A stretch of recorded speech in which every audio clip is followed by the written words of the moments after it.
Hello दोस्तों, आप लोग कैसे हैं। आशा कर रहे हैं स्वस्थ होंगे, मस्त होंगे और अपनी ज़िंदगी को बेहतरीन तरीके से एंजॉय कर रहे होंगे। आज मैं जैन धर्म के पंच महाव्रत के बारे में बताऊंगा और उनकी एक सटीक व्याख्या भी दूंगा। फिर मैं ये बताऊंगा कि ब्रह्मचर्य क्या होता है, सत्य क्या होता है, अहिंसा क्या होता है, अस्तेय क्या होता है और अपरिग्रह क्या होता है। फिर आप लोगों को ये कल्पना करने में आसानी हो जाएगी या ये समझने में आसानी हो जाएगी कि जो लोग कहते हैं कि मैं ब्रह्मचारी हूँ, मैं सत्य बोलता हूँ, मैं अहिंसावादी हूँ, इन सब से आप लोगों का पर्दा सदा सदैव के लिए हट जाएगा। तो मैं जिस टॉपिक की बात करने जा रहा हूँ वो है जैन धर्म के पंच महाव्रत, जिसमें महावीर स्वामी ने 5 महाव्रतों के बारे में बताया है जो जो जैन भिक्षु होते हैं उनके लिए रखने के लिए बताया गया था। ठीक है, तो उसमें उन्होंने जो पहला उद्देश्य था वो था ब्रह्मचर्य। ब्रह्मचर्य का मतलब होता है किसी स्त्री को ना देखना, किसी स्त्री से ना बात करना, किसी स्त्री से संसर्ग करने को ना सोचना और ऐसी जगह पर कभी भी मत जाना जहाँ पर कोई अकेली स्त्री रहती हो। दूसरा है अहिंसा। अहिंसा का मतलब होता है हिंसा ना करना, किसी जीव की हत्या ना करना। अब इसमें देखते हैं कि कितने पॉइंट आते हैं। दूसरा है कि संयम से बोलना, संयम से चलना जिससे किसी जीव की कुचलकर हत्या ना हो। ऐसी जगह पर मलमूत्र करना जहाँ पे किसी अन्य जीव की हत्या ना हो। कोई भी वस्तु बहुत ही सावधानी से उठाना जिससे कि किसी कीड़े मकोड़े की हत्या ना हो। तीसरा है संयम से भोजन करना जिससे कि कोई भी कीट पतंगे या किसी भी जीव की हत्या ना हो। ठीक है, और चौथा है वस्तुओं को उठाने और रखने में ऐसी सावधानी बरतना जिससे किसी भी जीव की हत्या ना हो। तीसरा है सत्य।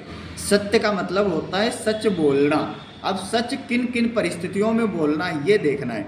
सच बोलने में कितना है, सोच विचार कर बोलना, क्रोध आने पर भी शांत रहना, इसे बोलते हैं सच बोलना।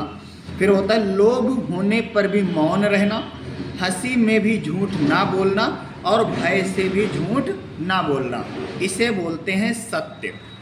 दूसरा होता है अस्तेय। अस्तेय का मतलब होता है चोरी ना करना। अस्तेय का मतलब होता है चोरी ना करना। अब इसका अर्थ हो जाएगा कि बिना किसी की अनुमति से उसकी कोई भी वस्तु ना लेना, बिना आज्ञा से किसी के घर में प्रवेश ना करना, बिना गुरु की आज्ञा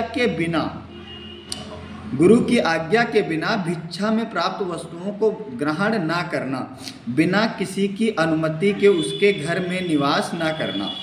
ठीक है, और एक और है किसी के घर में निवास करते समय उसकी कोई भी वस्तु बिना उसकी अनुमति के लेना, बिना उसकी अनुमति के ना लेना। ठीक है, ये होता है अस्तेय, इसको बोलते हैं चोरी ना करना।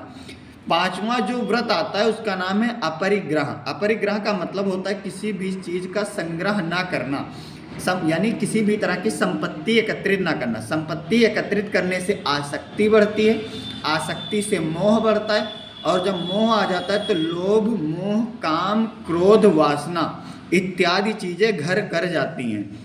ठीक है, तो अब आप लोगों को यह समझ में आ चुका होगा कि वास्तव में इन शब्दों का मतलब क्या होता है। कि सत्य, जो लोग कहते हैं कि हम सत्य बोलते हैं, तो ये समझ में आ गया कि सत्य बोलना क्या होता है। सोच समझ कर बोलना एक बात है, क्रोध आने पर भी शांत रहना, अपने को कंट्रोल कर ले जाना, ये होता है सत्य बोलना।